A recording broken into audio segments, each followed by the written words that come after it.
Welcome to the Art of Authority podcast, bringing you interviews and episodes to help you radically optimize your authority and influence to become the go-to expert in your field. Here's your host, authority positioning coach, Mike Saunders.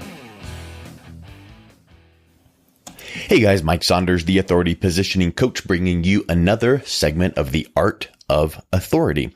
Hey, listen, I just recently had a new piece published on Forbes, and I thought I would talk through it because it really does have a really powerful message in it. Of course, I would say that it's my piece, but it's called Authority Positioning by Staying in Your Lane of Expertise. And kind of the subtitle is, would you rather be perceived as a jack of all trades or a master of one?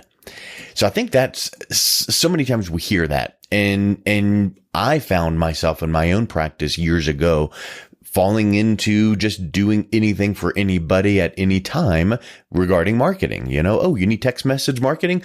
I'll do it. And then I scrambled to find a text message marketing platform and set it up. And it was just really running around in circles because I would get just a small smattering of clients that needed that before I'd find some other shiny object and try to deliver that to that new small group of clients until I discovered that I need to focus, and I selected authority positioning as my area of expertise.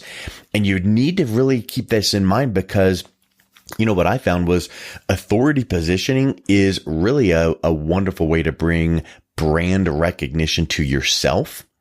It really shows off your expertise to a couple different people. Number one, your current customers, and number two, your target audience that you'd like to convert.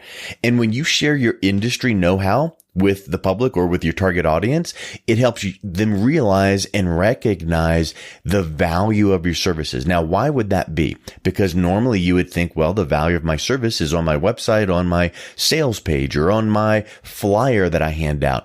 But that's a sales piece, and they know that. Right?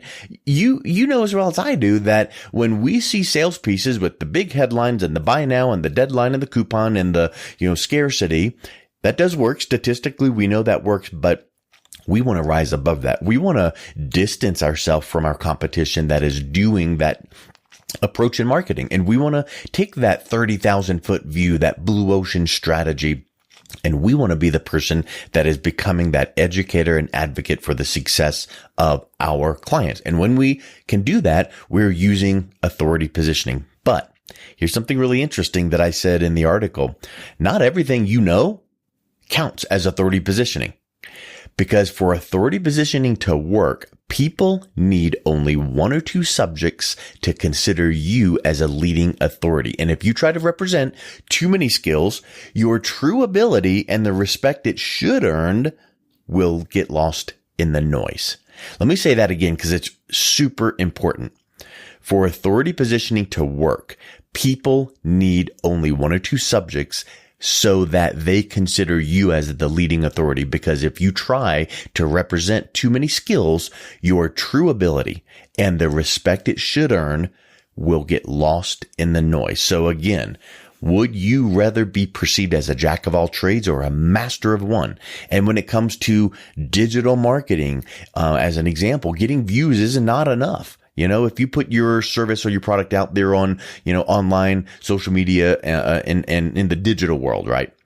Getting views is not enough. The impressions, the views, watching the video on YouTube, it's not enough. Your marketing efforts do not stop when someone reads the article or watches the video that you post. This is only the beginning. And if that person, that viewer, clicks away to another site, you've not gained anything. And that's a huge piece. So many people are looking at these metrics, and I've heard it called vanity metrics. Ooh, look at how many views my YouTube video got. So what?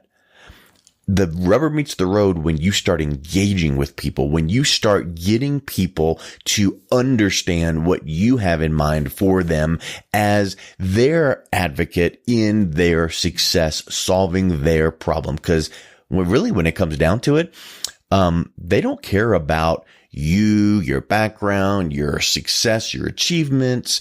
your family. They don't care about any of that. And I know that there's times that they do, but the point I'm making here is, guess what they do care about? Themselves and solving the problem that they're going through right now, whatever that is. And you better be dialed into that problem so that you can present your solution as the viable, wonderful choice for solving that problem so that they clearly understand that.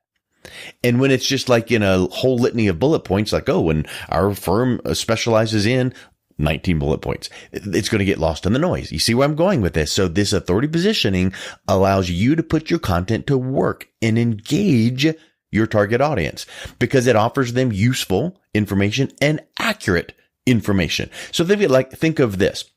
What are some unique aspects of your product or service that you can go deeper on to educate them about? Okay. So let's think about just think of your main product or service.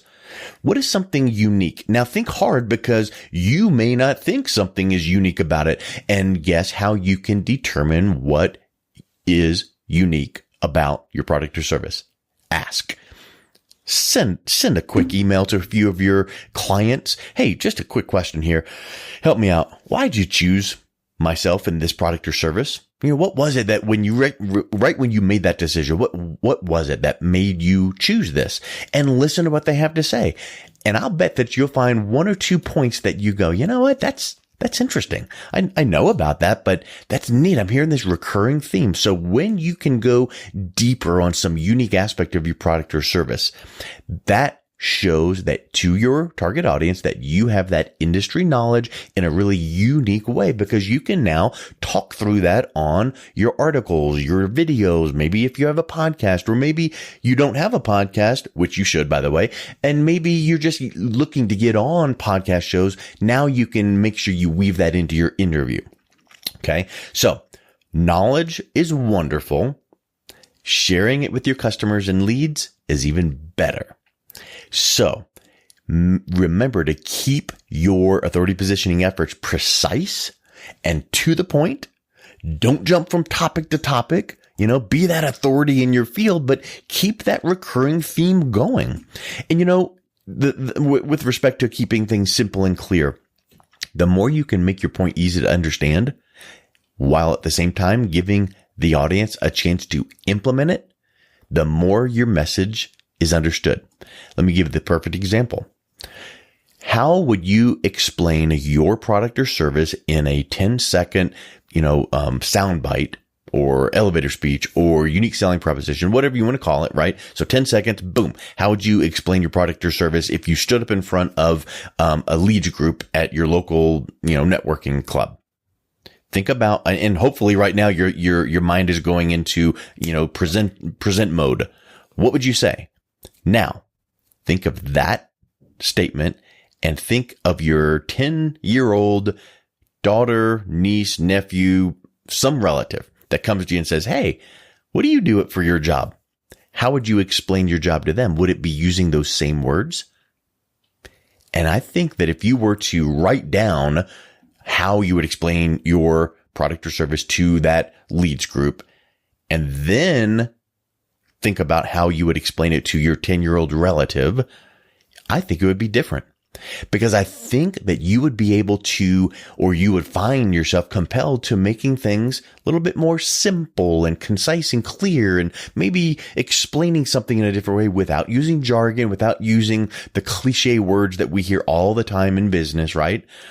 So should you present your business every single time like you would present it to a 10-year-old? I'm not saying that, but guess what? Maybe it should be a little bit in the middle. Maybe you should write down that little unique selling proposition phrase as you would deliver it to your networking group and then write down the version for the 10-year-old and then take elements of each and make the middle ground.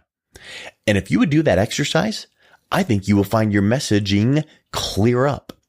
So I think that's a really, really big thing to keep in mind. And, I'm just going to close with that because I like to make sure that I am keeping my messages and my helpful hints and tips for you easily relatable and implementable. So that last exercise that I just mentioned, please do it.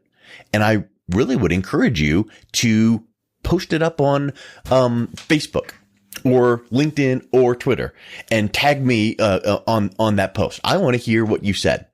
Tag me on that and say, wow, hopefully you're going to say that, but I wrote down my, elevator speech, my 10-second unique selling proposition as it relates to presenting it to a networking group. And then I wrote it down as if I was giving it to a 10-year-old relative. I found the difference and I made the middle ground. And here's what I do for my target audience and my clients.